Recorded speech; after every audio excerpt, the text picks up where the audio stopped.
Hello everyone welcome back to my channel. नयाँ blog लिएर आएको छु धेरै पछि म मेरो च्यानलमा। यो चाहिँ मेरो सेकेन्ड च्यानल हो। अनि साथीहरू तपाईँहरूले सपोर्ट गर्नु होला। आई होप सन्चै हुनुहुन्छ होला तपाईँहरू। म चाहिँ सन्चै छु।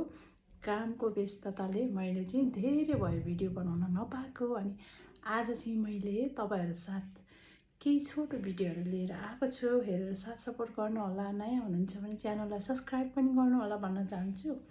अनि म चाहिँ ड्युटीबाट आएर चाहिँ नुहाई गरेर फ्रेस भएर बसिरहेको छु। अनि मैले नुहाउँदाखेरि के युज गर्छु त भनेर चाहिँ तपाईँहरूलाई भन्छु है। जानेको कुराहरू चाहिँ भन्नु पऱ्यो नि त। मैले साबुनले नुहाउन छोडेको 5-6 वर्ष भयो। मैले चाहिँ सावर जेल युज गर्छु। सावर जेलले चाहिँ एउटा फोम किन्ने अथवा कुनै एउटा नुहाउनको लागि सजिलो हुने एउटा सुतीको टावल, सानो खालको टावल किनेर त्यो टावलमा चाहिँ भिजाएर यो राखेर पुरा जिउभरि स्क्रब गर्दा पनि राम्रो हुन्छ।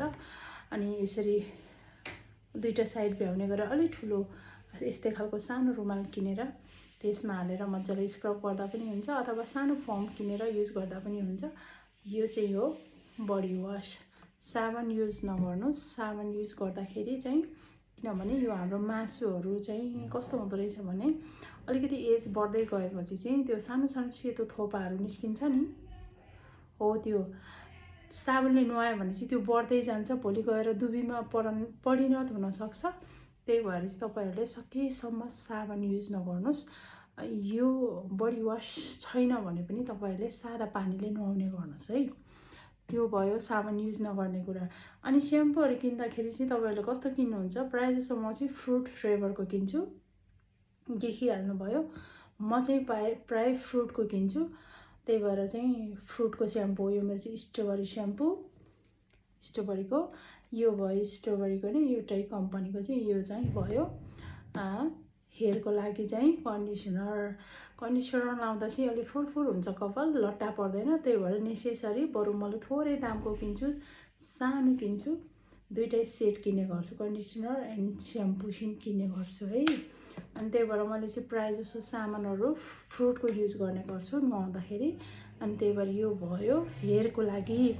अनि यो भयो बडीको लागि, अघि नै भनिसकेँ। अनि फेस वास चाहिँ मैले नेसेसरी युज गर्छु। फेस वास चाहिँ कस्तो टाइपको युज गर्छु भने फोमवाला फेस वास युज गर्छु। फोमवाला फेस वासले चाहिँ मजाले चाहिँ दिउँसोभरिको हाम्रो हुन्छ नि डस्टहरू निकालिदिन्छ। त्यही भएर चाहिँ मैले चाहिँ यो पनि साबुन छैन यसमा, without soap only face wash होइन, यसमा चाहिँ साबुन युज छैन क्या।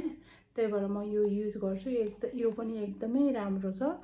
यसले चाहिँ दिउँसोभरिको डस्टलाई मजाले निकालिदिन्छ। अनि साबुन मिक्स हुनेमा चाहिँ फेस ड्राई हुन्छ होइन, झन् चाया पोतो आउनेलाई बढी मात्रामा झन् प्लस भएर ड्राई भएर राम्रो हुन्न। अनि यसमा चाहिँ साबुन युज छैन है, एकदमै राम्रो छ। म चाहिँ फेस वास यो युज गर्छु है। अनि सनब्लक लाउँछु नुहाएर आएर है। अनि मोइस्चराइजर क्रिमहरू लाउँछु।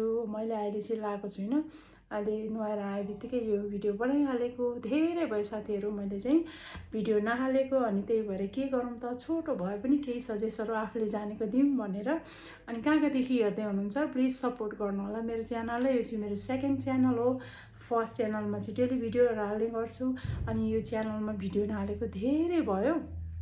त्यही भएर आज चाहिँ यो भिडियो सुट गरेको। अनि कहाँ कहाँदेखि हुनुहुन्छ तपाईँहरू, साबुनले नुहाउनुहुन्छ कि जिउ बडी वासले नुहाउनुहुन्छ, कमेन्ट गर्नु होला।